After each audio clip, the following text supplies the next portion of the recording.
The Lakers beat the Nuggets 93-89, snapping a 3-game losing streak without LeBron James, without Dennis Schroeder.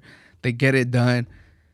And the number one reason for this, I believe, is the defense, holding the Nuggets to 89 points while they were riding a 5-game winning streak, while the Lakers were down after getting beaten by the Raptors, after Kyle Lowry went off on them, showed them why they should have traded for him. The Lakers respond.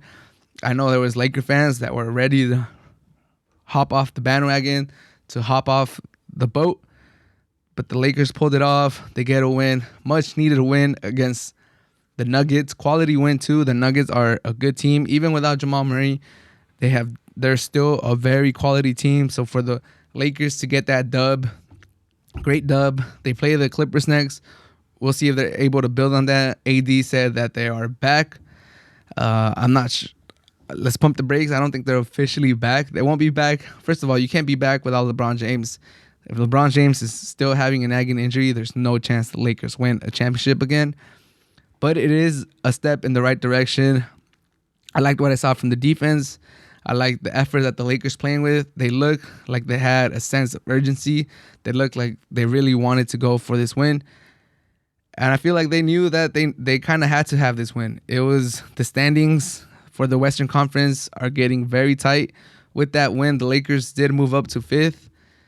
They are now above the Mavericks, above the Trailblazers, above the Warriors. But the Mavs and the Trailblazers are a half game and a game back behind them. So it's going to be a photo finish these last 4 games or 5, 6, 7 games that are left. I do think the Lakers are going to hold off the play-in, but it's gonna be. I would not be now. I won't be surprised if they do slip into the play-in, especially because LeBron James is nursing that game. They're already saying that he's gonna miss the next back-to-back, which I believe is the Clippers and the Trailblazers. So he's gonna miss that back-to-back. The Clippers, they're playing great basketball. They're one of the hottest teams in the NBA. The Trailblazers being one of the teams that is a game behind the Lakers. So by this weekend, by Saturday, by Friday night, the Lakers might be out of the playoff spots and they might be in the playing spot. So this Nuggets victory was crucial. It was important, and I'm glad they started this very rough stretch of their schedule. If you guys haven't seen, after the Raptors game, they played the Nuggets, the Clippers, the Trailblazers, the Suns, the Knicks, next 5 games. And then they do play the Rockets, the Pacers, and the Pelicans, which should be wins if LeBron is back. Dennis Schroeder is in COVID protocol. We'll see how long that takes him out. He probably has around 12, 13 days left to come back. So that should put him to come back probably just for the last game, Lakers versus Pelicans. He's probably going to miss the Pacers game too. So we'll see how the Lakers finish the season. It could be ugly. I'm not going to lie. We could see the Lakers slip into the playing games. But if the defense plays this great, holding the Nuggets, like I said, to 89 points is very, very impressive. In my opinion, the Nuggets have been playing great basketball. And in the games before the Lakers, they scored 110, 121, 114, 120, 129, 118, 106, 139, 128, 123. The last time someone held them under 100 points was April 11th, the Celtics. So it's been a while, almost a month, since anyone held the Nuggets under 100 points. So that was a great performance by the Lakers, defensive-wise. A lot of hustle. Anthony Davis had his best game since coming back from the injury, 25 points, and he was everywhere on defense. Also, Marc Gasol, because of Drummond having foul trouble, he played some very important minutes, and he gave the Lakers quality play. He was a big body to put up against Jokic. Obviously, Jokic is going to do his thing. He's going to be a quality player. He's always going to, put up points, get assists. But Marc Gasol held his own against him, and he stretched the floor, something Drummond can't do. He hit like 2 or 3 threes that really were important because the Nuggets were making a very, very dangerous comeback. And Marc Gasol made key baskets. He was a key contributor to this win.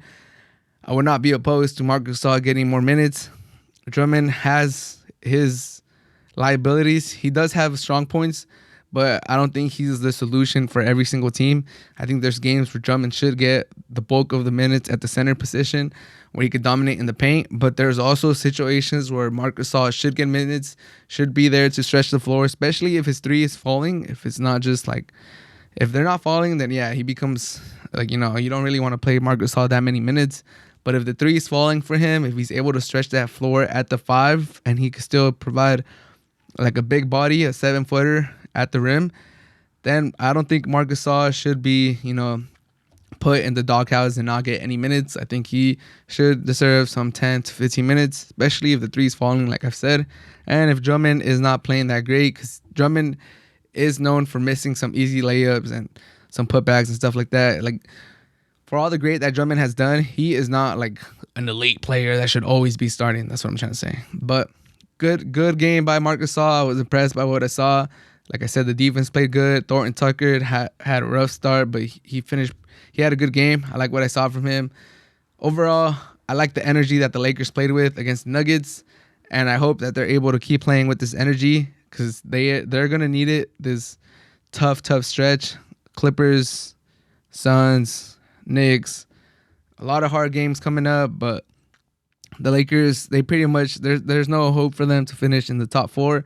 Now they're just trying to hold on to that 5 or 6 place. And right now, as the standings stand, they would be playing the Clippers in the first round. Best case scenario, they're in the top 6 seeds, and they play the Nuggets in the first round. Best case scenario. But if for some reason they play the Clippers, Lakers, this stretch of games that they're playing, that would be their best preparation for the Clippers in the first round if they do play them. And if not, if they slip to the 7th or 8th, I don't think they could fall to the 8th, but to the 7th spot, then I think the Lakers do have it in them to win 1 out of 2 games against the Warriors or the Grizzlies or the Spurs. So we'll see how they do it. But overall, I think it was a good victory for the Lakers. They had to stop the skid at 3 games, and they did. Impressive win against the Nuggets, who were riding a 5-game winning streak. And I hope this is the turning point. I hope AD was right and that they're back. And we'll see how they finish the rest of the season.